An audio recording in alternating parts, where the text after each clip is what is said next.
Assalamualaikum warahmatullahi wabarakatuh. Alhamdulillahi rabbil alamin. Syahrul Ramadan alladzi unzila fihi al-Qur'an hudan lin-nasi wa bayyinatin minal huda wal furqan. Asyhadu an la ilaha illallah wahdahu la syarika lah wa asyhadu anna Muhammadan abduhu wa rasuluh.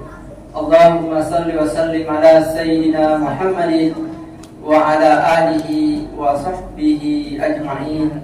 Amma ba'du. Hadirin wal hadirat sidang jamaah tarwi yang dirahmati Allah Subhanahu wa taala.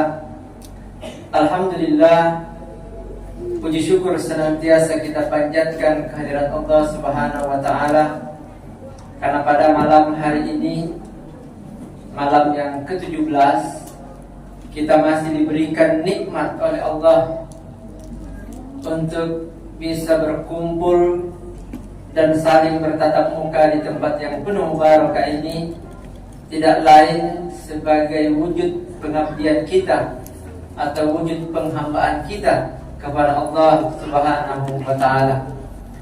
Salawat dan salam tak lupa kita kirimkan kepada junjungan kita Nabiullah Muhammad sallallahu alaihi wasallam, Nabi yang menjadi suri teladan bagi kita semua, Nabi yang telah menunjuki kita jalan yang lurus, yaitu jalan yang diridhoi oleh Allah Subhanahu wa taala. Hadirin wal hadirat sidang jamaah tarwih yang dirahmati Allah Subhanahu wa taala. Bulan Ramadan merupakan bulan diturunkannya Al-Quran. Jadi bulan Ramadan memang bulan yang diistimewakan oleh Allah Subhanahu wa taala. Jadi di bulan ini juga biasa kita kenal dengan bulan pengampunan Allah Subhanahu wa taala. Sebagaimana Allah berfirman dalam Al-Quran, Syahrul Ramadan alladzi unzila fihi al-Qur'an hudan lin-nasi wa bayyinatin minal huda wal furqan. Jadi Allah menurunkan Al-Quran pada bulan suci Ramadan sebagai hudan linnas, sebagai petunjuk bagi umat manusia dan penjelas atas petunjuk-petunjuk itu, serta pembeda antara mana yang hak dan mana yang batil. Jadi Al-Quran itu merupakan kitab suci umat Islam yang diturunkan pada bulan yang suci kepada seorang nabi yang suci, yang isinya adalah pembeda antara mana yang kotor dan mana yang suci. Jadi Al-Quran itu adalah petunjuk bagi kita di dalam kehidupan kita sehari-hari. Jadi kalau kita betul-betul menjadikan Al-Quran ini sebagai pedoman hidup kita, maka kita akan mendapatkan keselamatan di dunia dan insya Allah di akhirat nanti akan mendapatkan kebahagiaan. Hadirin wal hadirat sidang jamaah tarwih yang dirahmati Allah. Jadi apa yang Allah firmankan di dalam Al-Qurannya, kalau itu perintah maka kita laksanakan, kalau itu larangan maka harus kita tinggalkan. Jadi gampang sebenarnya untuk memahami Al-Quran itu. Kalau Allah perintahkan, laksanakan. Kalau tidak Allah perintahkan atau Allah larang, maka tinggalkan. Jadi Al-Quran ini merupakan suatu bacaan yang kalau kita baca itu bernilai ibadah di sisi Allah Subhanahu wa taala. Jadi kalau para ulama kita menyampaikan kepada kita bahwa zikir yang paling utama itu adalah membaca Al-Quran. Jadi kalau kita lagi gelisah, lagi gundah, atau lagi bete dalam bahasa anak mudanya, maka baca Al-Quran, maka akan terselesaikan apa yang menjadi kegelisahan kita. Tapi yang menjadi persoalan kita pada hari ini, tentang Al-Quran ini, apakah kita memahami betul isi dari Al-Quran itu? Mudah-mudahan di momentum Ramadan ini,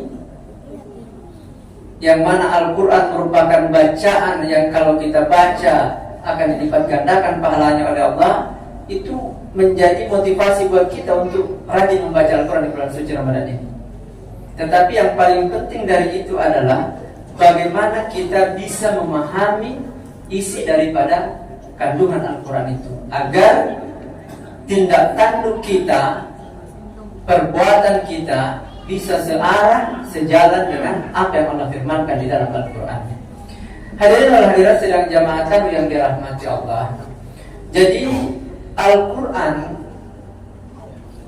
yang pertama kali, atau ayat yang pertama kali Allah turunkan kepada baginda Rasulullah SAW itu adalah surah Al-Alaq ayat 1 sampai 5, di mana di situ ditekankan kata Iqra, bacalah, atau dalam pengertian yang lebih luas lagi, belajar. Jadi sejak awal ketika Al-Quran pertama kali diturunkan, itu penekanannya adalah Iqra, bacalah. Memang kita umat Islam ini disuruh untuk membaca, untuk belajar. Karena tanpa kita baca, tanpa kita pelajari Al-Quran kita, maka tidak mungkin kita bisa memahami apa yang terkandung di dalamnya. Itulah sebabnya biasanya masih banyak di antara kita umat Islam yang betul-betul tidak memahami Al-Qurannya. Di dalam Al-Quran misalnya Allah katakan al-fitnatu asyaddu minal qatl, memfitnah itu lebih kejam daripada membunuh. Itu adalah kata perumpamaan bahwa sesungguhnya fitnah itu luar biasa dampaknya. Tetapi masih banyak di antara kita yang melakukan perbuatan tersebut. Sama juga di dalam Al-Quran Allah katakan la taqrabuz zina, jangan engkau mendekati zina. Jadi mendekati zina itu sudah dibuat di dalam Al-Quran bahwa itu adalah perbuatan yang dilarang oleh Allah Subhanahu wa Ta'ala. Tetapi karena kita betul-betul masih kurang memahami Al-Quran kita, maka hal-hal yang Allah larang itu masih terjadi di sekitar kita. Hadirin wal hadirat sedang jamaah yang dirahmati Allah Subhanahu wa Ta'ala. Olehnya itu di momentum Ramadan ini, mari kita berlomba-lomba fastabiqul khairat untuk mempelajari Al-Quran. Mumpung Al-Quran itu di bulan suci Ramadan, itu pahalanya sampai 70 pahala kebaikan yang Allah ajarkan kepada kita. Di luar bulan Ramadan itu hanya 10 pahala kebaikan dari setiap huruf yang kita baca. Jadi kalau di bulan ini kita masih santai-santai untuk tidak membaca Al-Quran, maka sangat rugilah kita. Karena selain Allah berikan pahala yang begitu besar, apalagi di momentum Ramadan yang motivasi kita untuk membaca Al-Quran sangat besar, kemudian kita tidak pergunakan dengan sebaik-baiknya, maka rugilah kita, sia-sialah kita dalam menghadapi atau menjalankan ibadah Ramadan. Hadirin wal hadirat sidang jamaah yang dirahmati Allah Subhanahu wa Ta'ala, sebagai motivasi kita agar kita bisa dekat dengan Al-Quran, ada beberapa hadis Nabi yang beliau pernah sampaikan. Di antaranya adalah Iqra'ul Quran fa innahu ya'ti yaumal qiyamah syafi'an li ashabiha. Bacalah Al-Quran karena pada hari kiamat nanti Al-Quran akan memberikan syafaatnya, memberikan pertolongannya kepada para pembacanya. Jadi ketika yaumul hisab, pada hari pembalasan nanti, di situ tidak ada yang bisa menolong kita kecuali amal kebaikan yang kita lakukan. Dan salah satu penolong kita adalah Al-Quran itu. Kalau di dunia ini kita dekat dengan Al-Quran, tapi jangan berharap terlalu banyak untuk Al-Quran memberikan syafaatnya kepada kita kalau di dunia ini kita jauh dari Al-Quran.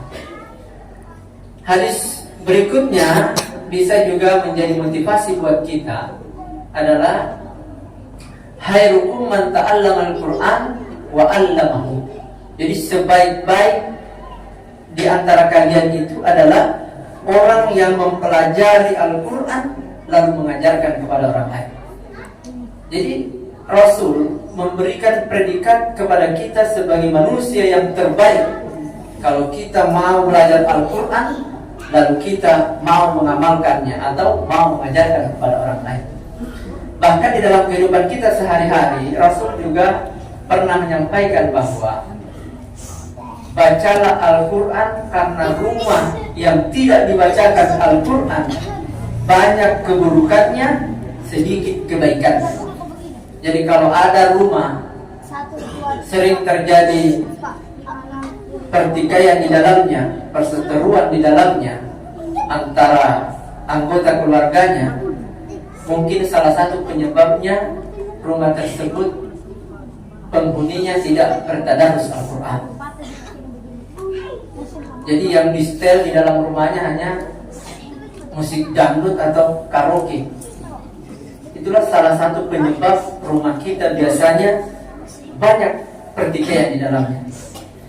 Dan insya Allah kalau ibu bapak sekalian, jamaah yang dirahmati Allah, mulai memprogramkan di dalam rumah tangga kita satu hari satu ayat kita baca Al-Quran, itu akan memberikan efek yang luar biasa buat kita. Bisa kita coba, bisa kita praktekkan dalam kehidupan kita sehari-hari.